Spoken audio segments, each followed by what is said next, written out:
26 décembre 2025, dossier 24.32, entrée 1.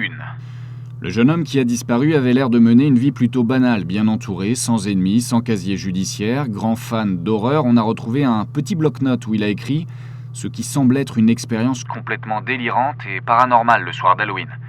On a aussi retrouvé son masque de Michael Myers dont il parle dans son bloc-notes. Il parle aussi d'une sorte de grenier, une mansarde comme il dit, tout à fait inconnue de la famille et de ses amis. On a aussi retrouvé une vieille cassette VHS avec un J sur l'étiquette, mais elle ne semble pas fonctionner ou alors il n'y a simplement rien dessus. Il raconte ce qu'il a vécu et commence son récit, je cite, à la ligne, ouvrez les guillemets. Le 1er novembre 2025, je me suis retrouvé le soir d'Halloween dans une suite d'hallucinations de plus en plus effrayantes. L'alcool, la fièvre, difficile à croire et pourtant rien n'a signalé ce jour au lendemain des événements.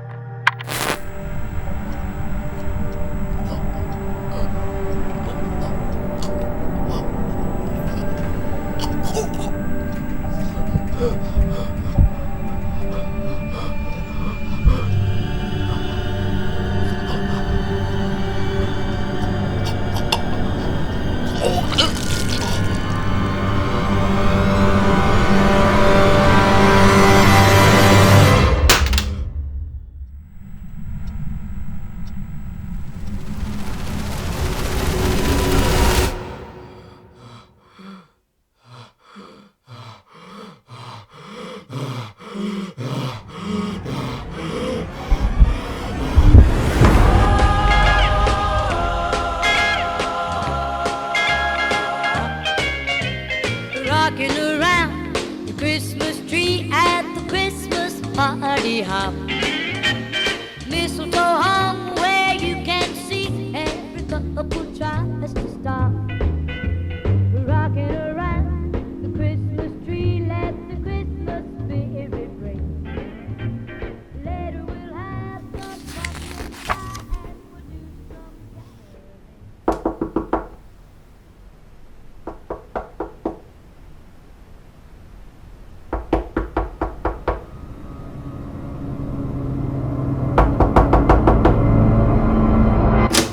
Bah quand même, ça fait 5 fois que je toque.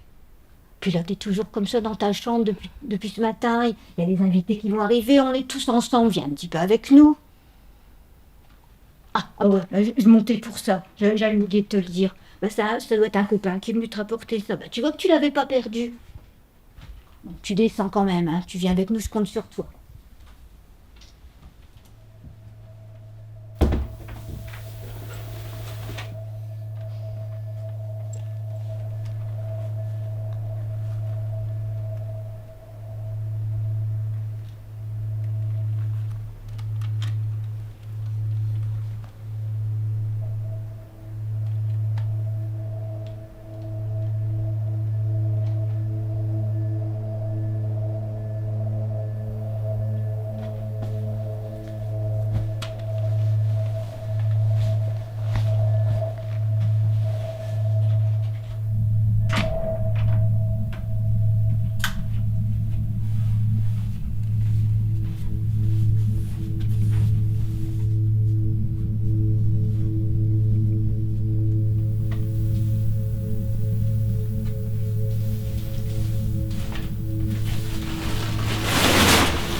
ce n'est pas votre chambre. Allez, lâchez-moi ça, les petits enfants. Allez, soyez pas timide, venez. C'est bon, rassurez, plus de méchants bruits à la porte. C'est vrai, je vous l'accorde, cette chandelle est déjà peut-être un peu trop cliché. Mais moi, c'est ce que j'aime, comme tout ce qui est ici d'ailleurs. D'ailleurs, si vous respectez tout, vous serez en sécurité. En tous les cas, je m'appelle Thibaut, votre conteur ici. Et bienvenue dans ma mansarde de l'horreur.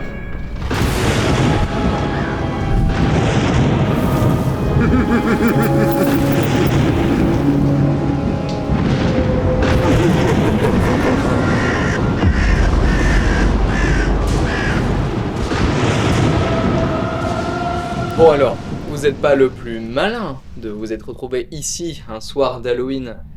J'espère au moins que vous avez passé une bonne soirée. Mais bon, quelle idée de jeter un masque aussi iconique, le mal en personne. Je connais des choses ici qui ne vous permettraient pas de faire ça. Mais bon, maintenant que je vous ai avec moi, laissez-moi vous dire pourquoi vous errez dans les rues, sonnez aux portes et demandez des bonbons à des gens qui n'ont rien demandé.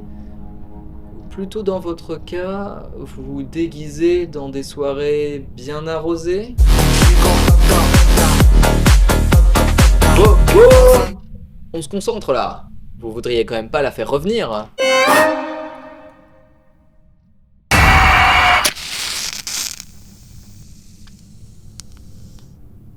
Mon but n'est pas de vous faire peur à répétition, même si c'est très drôle. Non. Laissez-moi plutôt vous dire pourquoi vous avez vexé ces créatures. Laissez-moi vous raconter Halloween.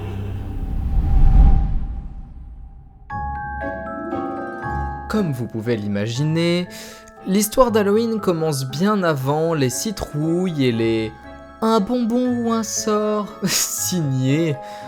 Mais c'est bel et bien aussi une histoire de déguisement et de frayeur. Je dois bien vous dire, je ne pense pas me rappeler des vieilles légendes qui concernent cette fête. Elles remontent pour la plupart du temps à plus de 2500 ans. Pour vous parler d'Halloween, il faut d'abord vous parler de Samhain, une vieille fête païenne celtique. Et quand je parle de fête, je parle plus d'événements, car Samhain était un jour, ou plutôt une nuit, particulière. Elle célébrait en fait la fin des jours chauds et clairs pour entrer dans les jours sombres et froids. D'ailleurs, si on traduit ce mot provenant du gaélique en français, cela signifierait quelque chose comme la fin de l'été. Cette nuit-là, cette nuit de Samhain, on racontait que la frontière entre le monde des vivants et des morts était ouverte, comme une brèche. C'est alors que les familles laissaient des petites lanternes sur les chemins pour guider les morts vers leurs foyers respectifs, tout en faisant bien sûr très attention à laisser leurs portes entr'ouvertes.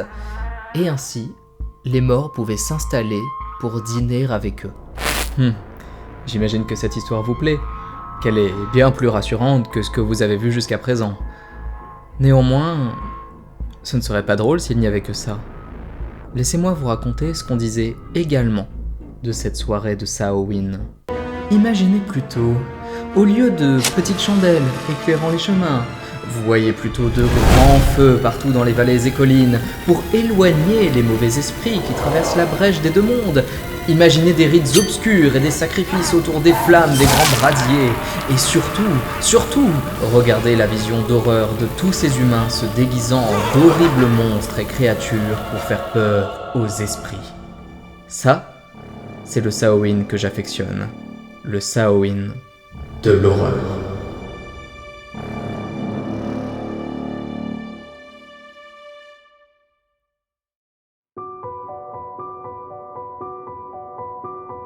Mais maintenant, que dire de la citrouille, si grand symbole d'Halloween ? Sachez seulement que ces grandes traditions celtiques, notamment irlandaises, se sont exportées aux États-Unis lors de la grande famine qui a rongé l'Irlande de 1845 à 1852.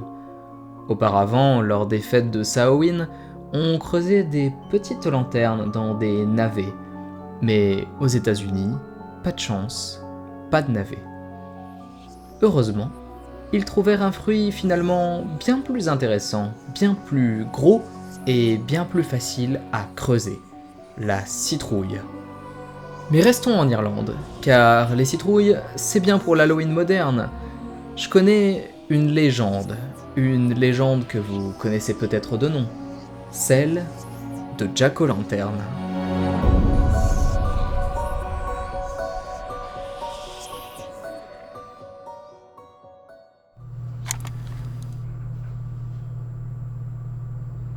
Alors là, c'est un peu flou pour lui. Apparemment, le conteur dont il nous parle lui aurait raconté la légende de Jack O'Lantern, mais le jeune homme ne devait pas bien l'écouter, trop peur des bruits à côté de lui. Voici donc un récit que j'ai trouvé de cette légende.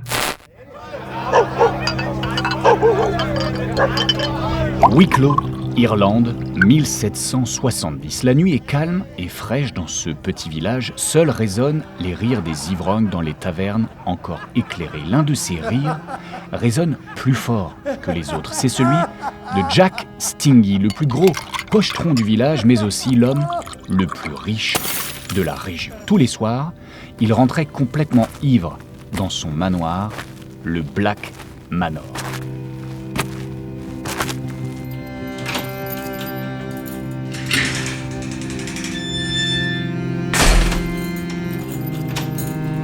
Jack vivait avec sa femme, ses 2 filles et surtout, son or qu'il gardait précieusement dans ses coffres. Jack Stingy était vraiment ignoble et d'une méchanceté absolue envers ses proches. Il finit même par jeter sa femme et ses filles à la rue parce que, tout simplement, il ne les supportait plus. Voici donc qui était Jack Stingy, un homme sans scrupules, bourré de vices les plus méprisable, un homme qui ne se doutait pas que sa décision cruelle de mettre sa famille à la porte allait le hanter tout au long de sa vie.